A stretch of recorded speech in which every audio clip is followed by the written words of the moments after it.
masih banyak polisi yang soleh, masih ada. Ini yang tidak solehnya. Nego nominal yang diminta sama si yang nangkep itu senilai dengan tabungan dia 5 tahun jadi bandar narkoba yang ditabung-tabung. Bebas tuh. Bebas sih bebas, ngelamun tapi buat apa gue selama ini nabung-nabung, lewat doang cuman buat jadi rezeki oknum itu ya. Sebelum lewat sini bukan punya kita asli. Saya, bapak, ibu, kakak-kakaknya dilarang mati sebelum semua rezeki yang Allah janjiin harus jadi punya kita belum diterima. Nggak boleh mati asli itu mah. Salah satu alasan kita sampai hari ini masih hidup karena rezeki yang Allah janjiin waktu kita masih di rahim ibu masing-masing, waktu usia 4 bulan 120 hari, karena belum diterima semua nggak boleh mati. Udah terkapar juga masih ada rezekinya, masuk lewat infus ya. Hati-hati, kadang kita yang mempersempit rezeki itu dalam bentuk rupiah doang. Enggak ya.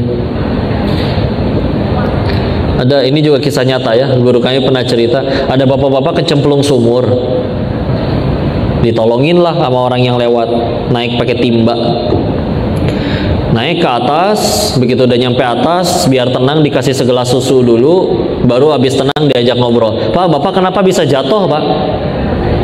Nggak tahu ya, bentar saya praktekin. Tadi saya berdiri di sini nih, terus kepleset jatuh lagi ya. Bedanya apa? Bedanya jatuh yang kedua kali mati dia ya. Apa hikmahnya?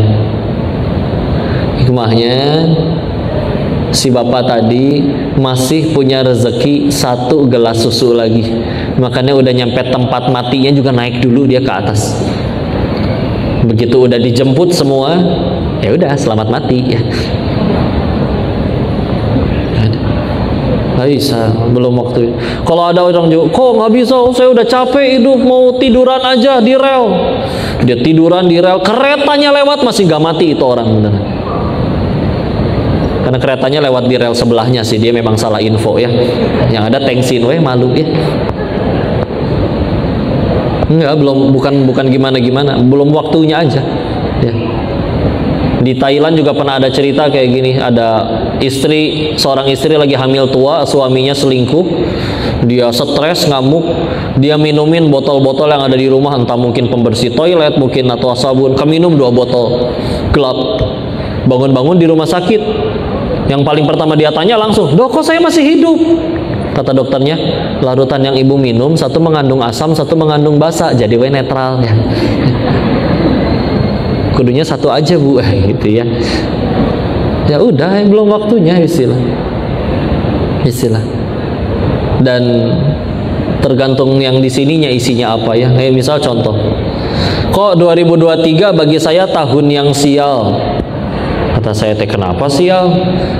Habis saya diturunin dari jabatan. Perasaan bapak naik jabatan 3 kali di tahun itu, turun cuma sekali, kenapa sial? Di luar sana ada pak yang nggak pernah menjabat apapun sama sekali, nggak pernah ngerasa sial. Jangankan direktur kayak bapak, jadi ketua grup WA juga nggak pernah dia. Padahal gampang jadi ketua WA itu, tinggal kumpulin 3 nomor, bikin grup langsung jadi admin ya. Nggak pernah ngerasa, aduh aku sial hidupku, enggak. Sederhana, isi hatinya itu berarti. Makanya kan gampang, kok ngelihatnya kok dia sholat sih sholat kok, tapi ketinggalan sholat nggak pernah nangis, tapi giliran kehilangan uang baru dia nangis, ya udah di hatinya duit ya. Kok dia sholat sih kok, datang juga ke pengajian meskipun waktu kampanye doang ya, tapi begitu ketinggalan sholat gak nangis, tapi waktu gagal nyalek kok gila ya. Ya udah berarti di hatinya itu ya. Bismillah, kerjain jadi ibadah, bismillah ya.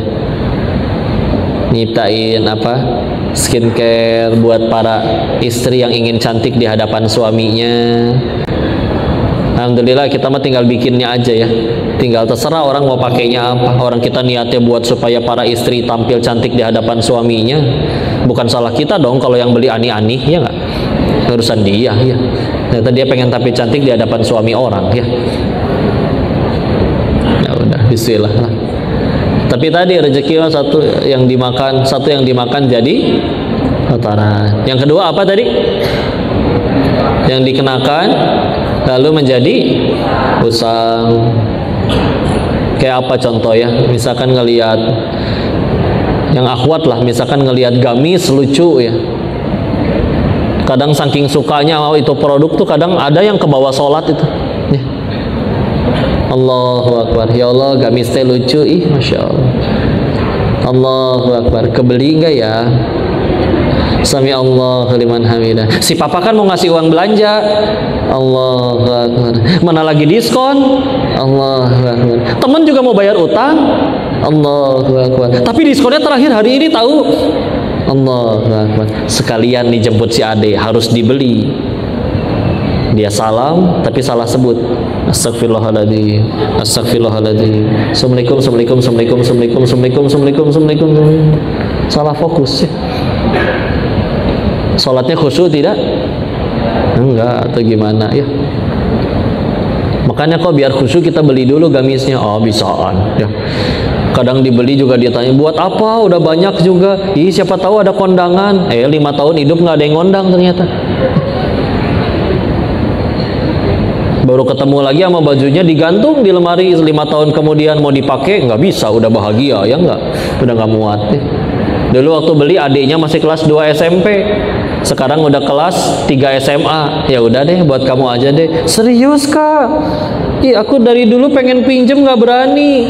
Dipakai sama si adiknya sampai usang. Berarti rezeki kakaknya atau adiknya? Adiknya udah, dia ngaku-ngakuan itu lemari saya, yang beli saya. Nggak boleh seorang pun minjem tanpa seizin saya. Punya saya kan? Saya terus ya. Nggak, bukan punya kita.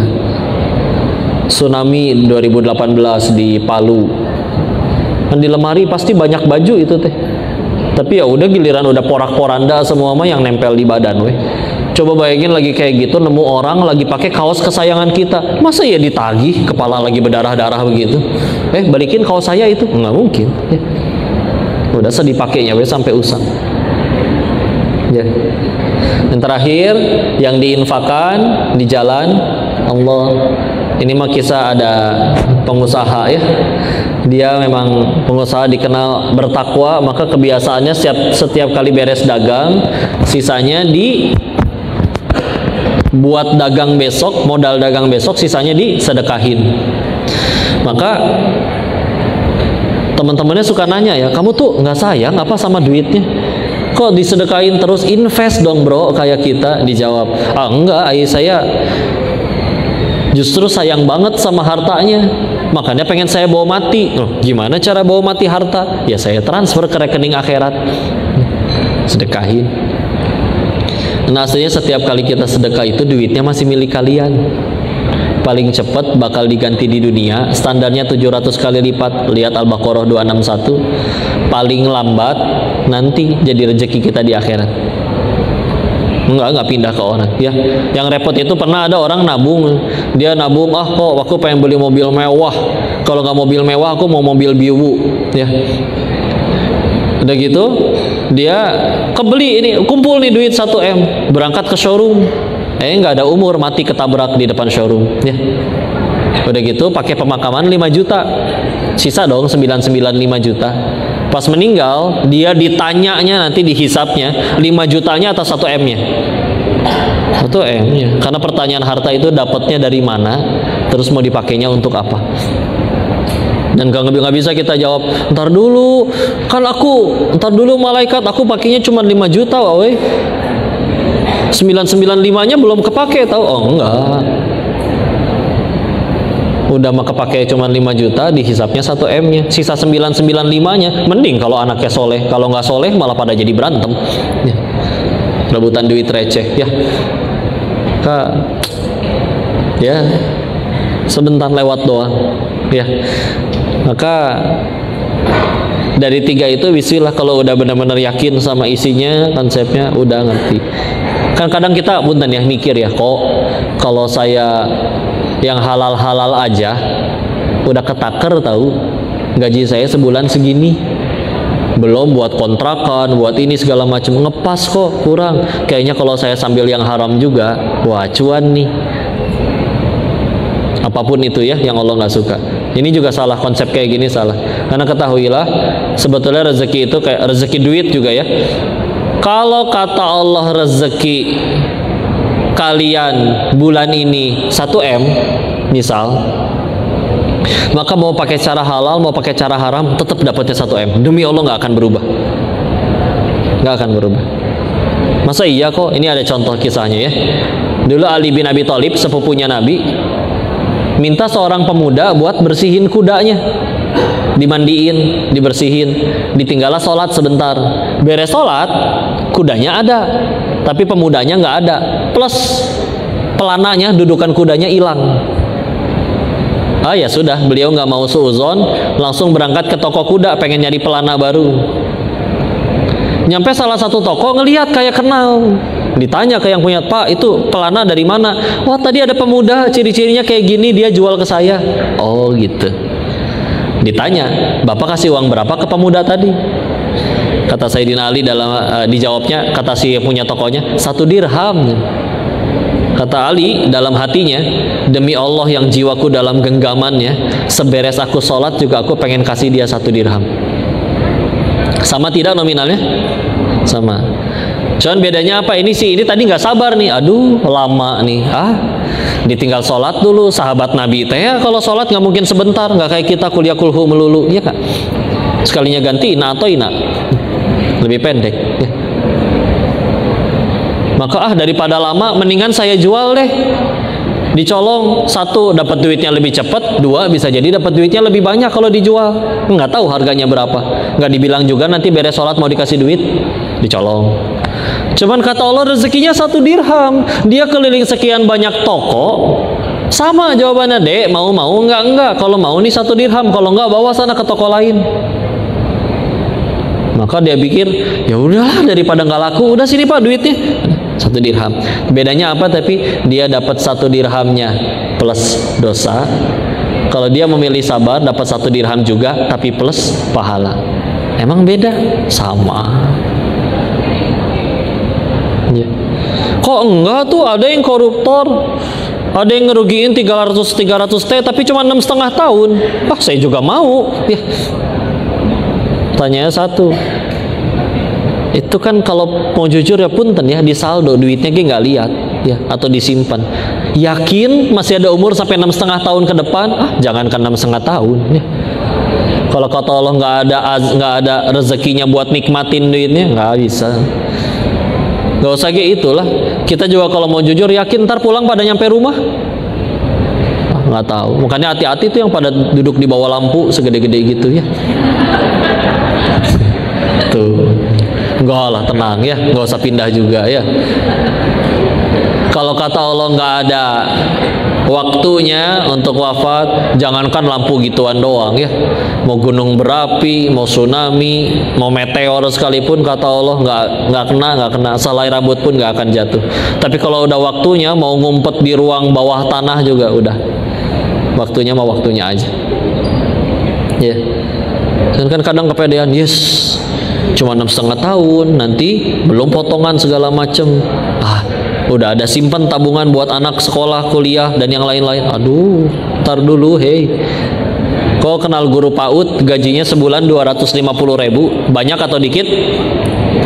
250.000 perak, tinggal berenam. Dia anak yatim, berenam itu adalah dianya, ibu kandungnya sama adik kandungnya 6 orang. 250.000 gaji, hidup buat 6 orang sebulan. Itu gimana hitungan matematikanya? Tapi hidup demi Allah, gemuk malah. Maaf bukan body shaming ya, maksudnya bahagia gitu ya. Ya meskipun gak makan di restoran kayak begini setiap hari, kadang nasi tempe, kadang nasi telur ya, hidup tapi, dan cukup buat adik-adiknya sekolah gimana? Ya kan pada ngapalin Quran semua, jadi pada beasiswa ya.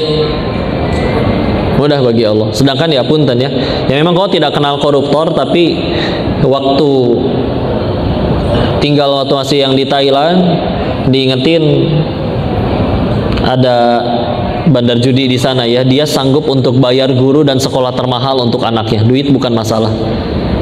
Bahkan gak cuma itu, ada yang sampai sanggup untuk diriin sekolah sendiri. Dia bela-belain beli tanah, bayar arsitek buat bangun sekolah khusus buat anaknya, walaupun akhirnya dikomersilkan.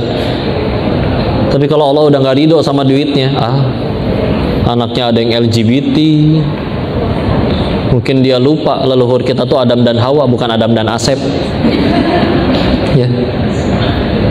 Ada yang malah nyuri dari ayahnya, ada yang overdosis narkoba. Udah. Iya, pendidikan perlu biaya, betul. Tapi dari mana dulu, coy? Ya. Tar dulu, ya. Sila, ya udah kerja di sini. Yang paling beruntung gimana? Yang tambah dekat sama Allah. Bismillah. Dicarinya dengan cara yang halal, mudah-mudahan barokah. Kalau udah barokah, mudah bagi Allah nanti ngejaga anak-anaknya nggak dikenalin sama nggak kenal atau beda jauh circle-nya, atau sama orang yang pengen jahat. Ada orang pengen jahat dibikin gagal, dibikin nggak jadi. Mudah sekali, ya. Tapi yang penting ya buat apa dulu ini teh kerja. Kan balik lagi, kalau mau pada kaya mah jangan pada kerja di DK Group, mendingan ke Thailand jadi bandar judi, ya. Cuman kan nanti mentok sama aturan Allah, ya. Nggak bisa, nggak ada yang happy ending, ya. Jadi sehingga ya alhamdulillah, berarti bagusan kerja di sini tapi halal daripada banyak tapi tidak barokah. Nah, awalnya ketidakyakinan kepada Allahnya itu yang jadi masalah, jadi kendala, ya. Maka alhamdulillah, ujiannya pasti ada, kesempatannya juga pasti ada. Tinggal kita balik lagi mau nggak untuk menggunakan itu jadi jalan tambah dekat sama Allah, atau malah ya sudah ngikutin yang kita pengen aja, ya. Bukan berarti nggak boleh kaya, bukan. Cuman ya udah meninggal teh nggak ditanya saldonya berapa, ya. Ditanya dapatnya dari mana, dipakainya untuk apa. Pengen viral boleh, mangga. Tapi ya sama, kita meninggal nggak ditanya followersnya berapa, ya. Ditanyanya kamu ngajarin apa ke followers kamu, ya. Ya pintu surga ada 8, ya. Tapi pintu surga bagi yang centang biru kan belum ada, ya. Jadi makanya tenang aja, nggak terkenal juga, ya. Ya. Lagian orang juga bisa nilai atulah, follower 200.000, yang komen 2, kan ketahuan belinya, ya. Apalagi Allah dan malaikat lebih nggak bisa ditipu, ya. Jadi yang ada thanksin, kadang punten, ya. Orang ini punten, ini mah renungan, ya. Apalagi kalau kadang kajiannya di pabrik di mana suka bilang, anggaplah ternyata misalkan menang judi gitu, ya. Main judi nekat, lagi dikasih menang, atau nyolong atau korupsi atau gimana, lalu dia belilah handphone seharga 25 juta.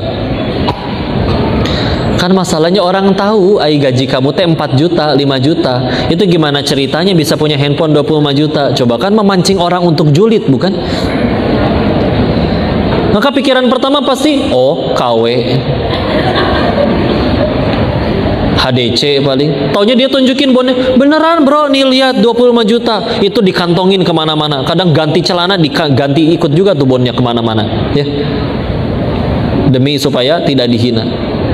Tapi ketika akhirnya oke, ternyata beneran asli. Cuman kan orang masih nggak masuk akal. Ntar dulu, gaji dia 5 juta, belum biaya kontrakan apa segala macam, duit dari mana handphone segitu. Ya udah dikira menang judi, ya. Niatnya beli barang untuk ningkatin kelas dirinya, tapi malah jadi makin terhinakan. Mudah bagi Allah untuk menghinakan karena caranya salah, ya. Lagian kadang handphone 25 juta dipakainya WA doang atulah. Itu cuma dari grup gibah, ya. Udah install WeChat, Tinder, Tantan, udah swipe kanan berkali-kali nggak ada yang ngebales, ya. Kasihan juga, ya. Grup gibah kadang juga lucu, ya. Ada satu divisi bikin grup isinya 10 orang, bisa-bisanya mereka bikin grup lagi isinya 9 orang kecuali kepala divisinya. Apa coba kira-kira fungsi grupnya?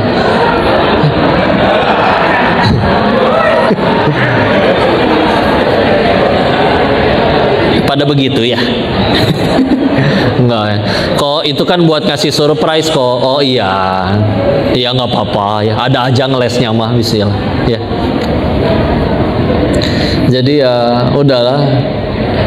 Kalau mau, kadang ini di sini mah udah pada kerja, ya. Tapi kadang kalau ngelihat teman-teman yang fresh graduate, Kadang emang suka dilihat, oh kebanyakan yang mereka lakukan ketika lulus adalah, yang diperbanyak adalah CV-nya. Sehari bisa bikin 20 CV, sehari nyebar ke 20 perusahaan tuh. Tapi ada segelintir orang yang dia bukan yang disebar, yang diperbanyak bukan CV-nya, tapi value-nya, nilai dirinya, kemampuannya. Ya gini deh, ini ada teman-teman kameramen, fotografer. Koko kenal seorang fotografer, seumur hidup nggak pernah ngelamar kerja, tapi ya udah, dia, yang saya tahu, saya suka fotografi, dia perbanyak ilmunya, dia beli bukunya, dia ikut seminarnya, dia ngulik, dia nontonin YouTube sampai benar-benar jago, ahli. Kan orang kalau sampai dia punya kemampuan yang orang lain nggak punya, kan rebutan dong. Ya. Makanya akhirnya kejadian, Pak saya pengen moto, Pak pengen dipotret, ada nikahan, saya mau nikah. Kapan Mbak? Pak insya Allah bulan depan nikahannya. Aduh maaf, jadwal saya penuh, potretnya masih sampai 3 bulan lagi. Nggak apa-apa, saya nikahnya 4 bulan lagi aja Pak, yang penting Bapak yang foto. Segitunya. Untung cuman ganti jadwal, nggak ganti calon. Ya udah, kenapa ahli? Kalau mau itunya yang ditingkatin, bismillah. Ngejar nanti, ya, ngejar. Karena ini mah sebetulnya nasihat buat anak-anak sekolah ya, atau yang kuliah. Ada guru dulu nasihatin kayak begini. Nah, keraslah terhadap dirimu. Karena kau keras pada dirimu, nanti dunia yang datang dengan lembut, bahkan bertekuk lutut, bersujud di hadapanmu. Dikejar kamu sama dunia. Tapi kalau kamu lembek sama dirimu, oh yang lain juga nggak kerja, oh yang lain juga beli kunci jawaban, oh yang lain juga nggak bikin PR, nggak bikin tugas, oh yang lain juga nggak belajar. Kamu lembek, nanti dunia yang datang dengan keras menghantam dirimu, dengan pahitnya pengangguran, dengan pahitnya diremehin waktu reunian. Ayo, bukan nggak boleh istirahat, tapi ada waktunya. Bismillah, ya. Bismillah. Sisanya ada satu bahasan ya di dalam Islam yang ini guru kami menyebutkan, kalau orang ada yang punya kemampuan ini, maka bismillah dia bisa sukses dunia dan akhirat. Salah satu yang dibahas oleh guru kami adalah ada sifat yang namanya zuhud. Kok zuhud teh apa? Sederhananya ya, zuhud itu meninggalkan sesuatu yang tidak bermanfaat bagi akhiratnya. Ya, Nabi pernah ditanya, bagaimana cara agar aku dicintai Allah dan aku dicintai manusia? Apa jawaban Nabi? Izhad fid dunya yuhibbukallah. Zuhudlah kamu terhadap dunia, kau dicintai Allah. Terusannya, izhad ma fi indan nas, atau di riwayat lain, izhad ma fi aidin nas. Indan nas itu di sisi manusia, aidin nas itu di tangan manusia. Yuhibbukan nas, zuhudlah kamu terhadap apa yang di tangan manusia, kamu dicintain manusia. Ya. Jadi contoh ya, orang suka harta, orang suka jabatan, kita be aja ngelihatnya. Yang bukan hak kita nggak mau ngambil. Ada orang dimintai tolong, teh langsung minta, ya udah, tapi gope dulu ya. Ya tahu kita pasti ngupahin gitu, tapi kalau apa-apa serba diduitin kan orang malas juga. Nah misalkan kita orang biasa aja gitu, bantu bukan supaya dia suka, biar Allah suka aja, lempeng aja hidupnya. Nah, orang senang urusan nama yang kayak begitu, cinta manusia. Ya. Dan kalau zuhud saja sudah dicintai Allah dan manusia, nah di atas zuhud ada satu tingkatan lagi, namanya adalah waro. Pernah dengar? Waro. Bedanya apa? Tipis. Kalau zuhud tadi adalah meninggalkan sesuatu yang tidak bermanfaat bagi akhiratnya. Kalau waro adalah meninggalkan sesuatu yang berbahaya bagi akhiratnya. Beda tidak? Beda tipis ya. Satu ninggalin sesuatu yang tidak manfaat bagi akhiratnya, yang satu meninggalkan sesuatu yang berbahaya bagi akhiratnya. Dan ini penting, contoh ya. Kalian kerja itu ada akadnya. Contoh kerja masuk jam 8 atau jam 9, pulang jam 5 atau terserah lah misalkan ya. Misal jam 2 semua petugas sudah beres semua kerjaan. Ngurusin dagangan online saya di jam kerja. kantor tanpa izin, hayu sia ngambil yang bukan haknya, ya. Atau apa misalkan di kantor kan suka ada printer ya, numpang ya istri mau jualan kolang kaling, ya. Ngeprint kolang kaling Bu Neneng misalkan, ya, nggak izin, hati-hati. Si Jessica sama Ko Dennis itu beli printer, tinta sama kertasnya, tujuannya buat urusan kerjaan. Kita pakai buat urusan pribadi, nggak izin, ada tanggung jawabnya di sisi Allah. Jangan ngambil yang bukan haknya. Syaratnya gimana? Ya izin. Kalau ternyata diminta kehalalannya, oh nggak apa-apa, aman. Kalau ternyata nggak ridho, coba, tapi dipendem aja dalam hati, oh nggak izin dia, ya. Pulpen banyak di kantor, ngantongin we satu udah bawa tuh, ya. Beneran, faman ya'mal mithqala dzarratin khairan yarah wa man ya'mal mithqala dzarratin syarran yarah. Kebaikan, keburukan ada tanggung jawabnya demi Allah di sisi Allah. Hati-hati.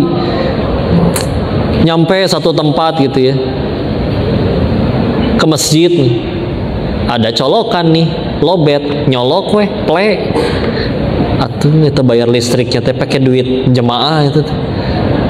Tadi di bawah, aduh pengen ngecas, bilang dulu kaget, nggak boleh ngecas kali. Takutnya nggak ridho, dituntut saya nanti di alam setelah kematian. Aduh power ya. Izin, kalau mau apa-apa izin, bismillah ya, izin. Dan ini bismillah, dicintai Allah, dicintai manusia. Siapa orang ketemu orang yang kayak gitu, ya asli ini dia tuh nggak akan ngambil yang bukan haknya, nggak akan khianat. Senang orang. Rebutan, direbutkan. Salah satu yang value yang paling amat sangat diidam-idamkan oleh semua bos, jujur, ya. Punten contoh ya, kalian misalkan nanti suatu saat amin jadi bos, terus harus buka cabang ke 372 di Makassar misalkan, ya. Nggak mungkin dong keliling 372 cabang tiap hari, harus naruh kepala dong di situ. Pilihannya tapi dua, ada satu yang pinter tapi likiat, licik, ya. Ada satu yang ya B aja, nggak terlalu cerdas, tapi dia nggak akan berani ngambil sepeser pun yang bukan haknya. Jujur, kalian pilih mana yang pengen diutus jadi kepala, yang licik atau yang pinter? Yang licik apa yang jujur? Jujur tuh, belum jadi bos aja bisa milih, ya. Gimana nanti udah jadi bos? Ya. Jujur macam salah satu turunan orang yang waro, bismillah. Ya. Mau belajar waro? Mau belajar waro? Siap? Kalau siap, nanti coba tolong begitu pulang langsung ke dapur. Terus coba lihat tabung gasnya yang warna apa. Barangkali belum pernah baca ada tulisan apa, lepasin dulu, taruh meja, pakai kaca pembesar kalau perlu, ya. Ada tulisan apa? Hanya untuk masyarakat. Hai kalian miskin nggak? Beneran ini teh. Kenapa itu murah? Karena di sub. Berarti ada pakai uang rakyat dipakai buat nalangin itu agar supaya ada orang yang nggak sanggup beli jadi sanggup beli. Tahu-tahu dibeli sama orang yang harusnya nggak boleh beli karena dia kaya, yang harusnya boleh beli jadi nggak boleh beli gara-gara udah diborong orang. Demi Allah ada tanggung jawabnya di hadapan Allah itu. Ngambil yang bukan haknya. Ganti semua nanti. Saya nyampe browsing ya, googling. Ntar dulu nih, definisi masyarakat miskin yang berhak membeli tabung gas 3 kilo. Nanti silakan boleh di googling. Saya nemu tapi lupa pasalnya, ayatnya, undang-undangnya. Tapi isinya ingat. Definisi masyarakat miskin yang dimaksud itu adalah orang yang berpenghasilan di bawah 1.500.000 per bulan. Jadi kalau gaji kalian 1.550.000, kalian tidak miskin, hei. Ada komanya sih, ada komanya. Masyarakat miskin dan pedagang kecil. Jadi yang mungkin berat badannya di bawah 45 kilo kali. Bukan. Maksudnya ya pedagang kecil yang dipikul, kan nggak mungkin dipikul bawa tabung gas 12 kilo, ya. Jadi itu juga masih boleh. Oh, kalian handphone Apple Potek ya. tabung gas yang 3 kilo, atuh lah, tengsin atau brother, ya. Udah beneran jangan, ya. Jangan ngambil yang bukan haknya. Karya wisata, ada orang ini luar biasa ya, ada orang karya wisata. Dia bawa odolnya, bawa sikat giginya bawa, cuman lupa bawa odol, udah di kamar mandi, nemu odol nih masih penuh. Dia keluar dulu tuh, ini odol punya siapa ya? Oh punya saya.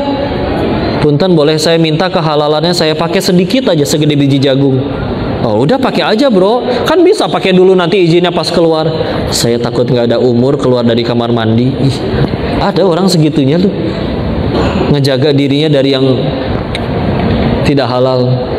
Ini ya punten ya.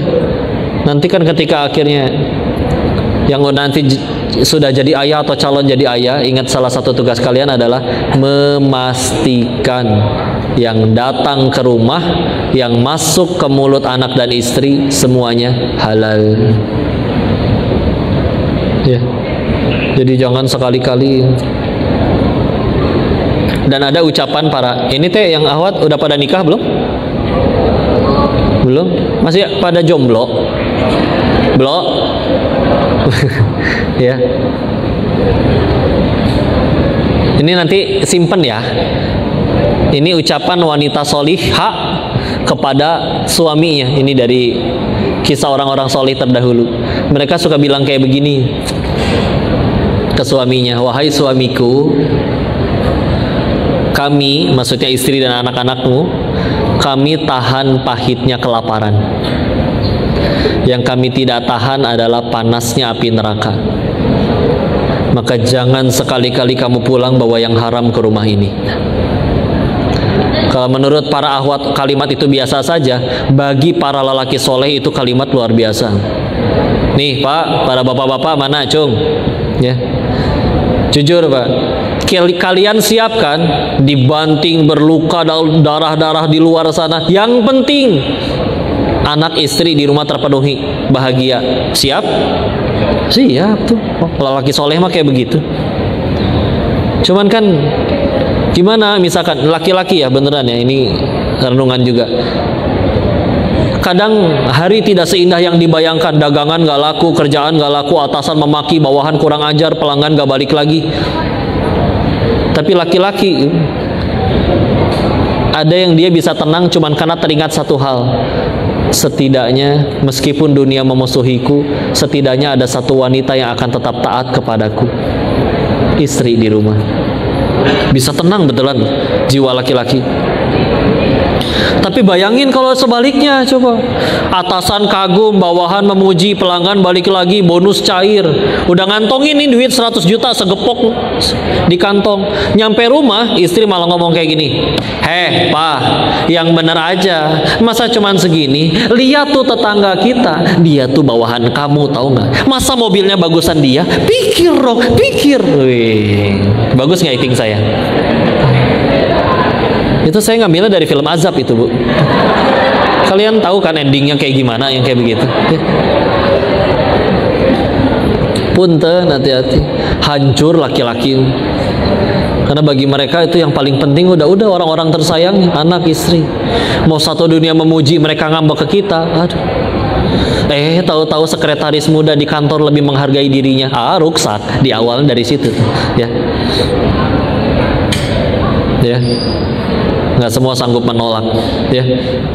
Maka udahlah saling syukuri. Misalkan ya Allah dapat cuman sedikit, kurang, pulang juga tertunduk lesu sambil bilang ke istrinya, mama maafin aku ya, hari ini cuman dapat segini, maaf. Istrinya meluk sambil berkata, nggak apa-apa ayah, kami tahan kok pahitnya lapar. Yang kami nggak tahan panasnya api neraka. Selagi ini halal, kita syukuri sama-sama yuk. Mau tatoan, mau gagah kayak gimana, kita tersungkur tuh. Nikmat mana lagi yang lebih mahal daripada istri yang bersyukur? Ya. Kadang sekedar nyari cantik yang tinggi, putih, langsing, kayak bihun. Ya. Banyak dulu di Thailand. Ada yang putih, saking putihnya kalau minum kopi kelihatan di lehernya. Ya. Tapi ada yang nyampe minta cerai gara-gara tidak dibelikan mobil yang kelima, segitunya. Mungkin mobil ke-1 sampai mobil ke-4-nya mobil Hot Wheels sekali, jadi ngambek dia ya. Jadi udahlah ya, syukuri ya, bismillah, kebersamaan nikmat kayak gini, punya teman kerja ya yang baiknya, oh teman kerja ini baik, syukuri, alhamdulillah. Punya teman ngajakin sholat, ngajakin ngaji. Punya bos ini misalkan muslim juga enggak misalkan, tapi ngadainnya pengajian, oh masya Allah, difasilitasi istilah. Tapi kan kok ada teman juga yang teman kerja yang juga kurang baik, kok ada yang ngutang tapi galakan dianya. Ya udah, fasilitas lah atulah. Kalau mau jujur, kita mati bakal ke surga pengen. Nabi Adam diusir dari surga, dosanya 1. Kita pengen ke surga, emang dosanya 1? Berarti kan kehalangan oleh dosa sendiri. Tahu-tahu dijahatin sama dia. Makanya mestinya kita traktir dia seblak tuh. Nah, dia gugurin dosa kita.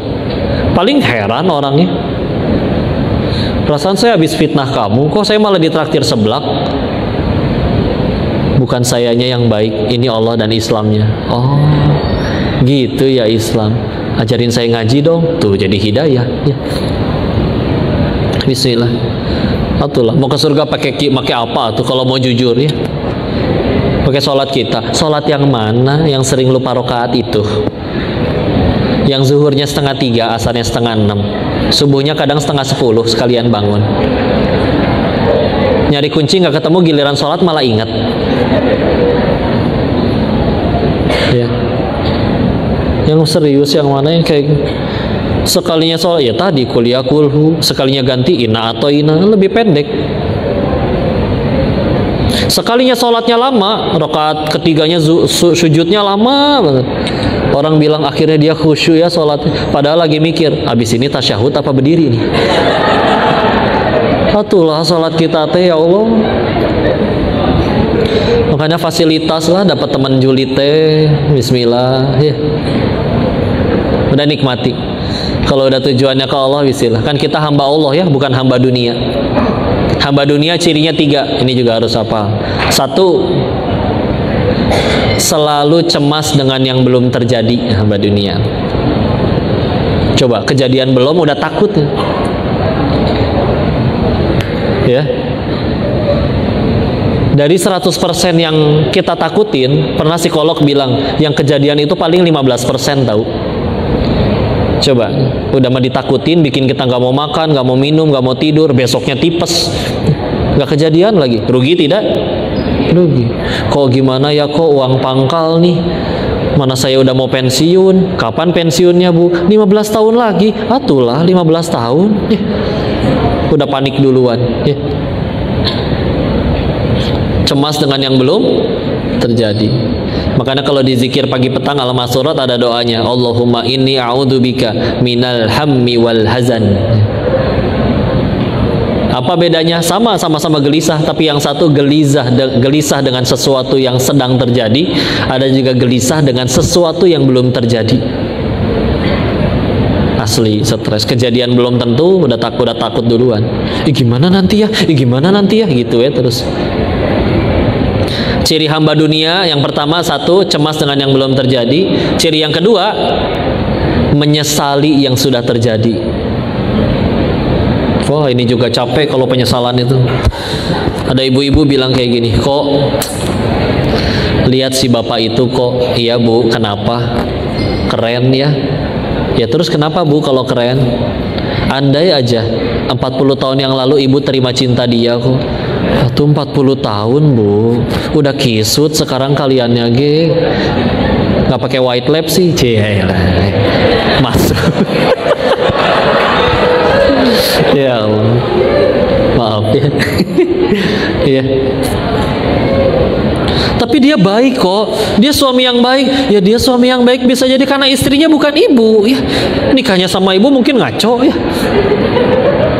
Jadi udahlah bu, move on ya. Ini juga kejadian nyata ya, ada ibu-ibu naik ojek pak. Begitu nyampe ojek online, langsung dikasih lihat, pak nih ya bintang 1. Kan komplain, bu saya salah apa? Jemput tepat waktu, nyampe tepat waktu, tanpa kebut-kebutan. Helm 2 loh bu, saya kasih ibu yang baru, saya pakai yang bau. Saya salah apa? Si ibunya buka helm, terus dia bilang, dulu kamu mutusin cinta saya tahu. Ah, mantan aing mah. Aduh, penyesalan teh ya Allah. Udahlah. Ya. Ciri yang ketiga apa hamba dunia? GTA. Ulangi. Galau tiada akhir. Maksa bet.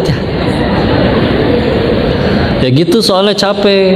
Ke masa depan dia takut, ke masa lalu dia nyesel, padahal dia hidup di hari ini. Jadi orang mah ada yang hidup teh semangat, dia teh aduh gimana ya nanti, ih dulu andai aja ya gitu jadinya madesu ya. Jadi ya udahlah, alhamdulillah kita hambanya Allah ya, bukan hambanya dunia. Capek sekali kan kalau surganya di mulut orang.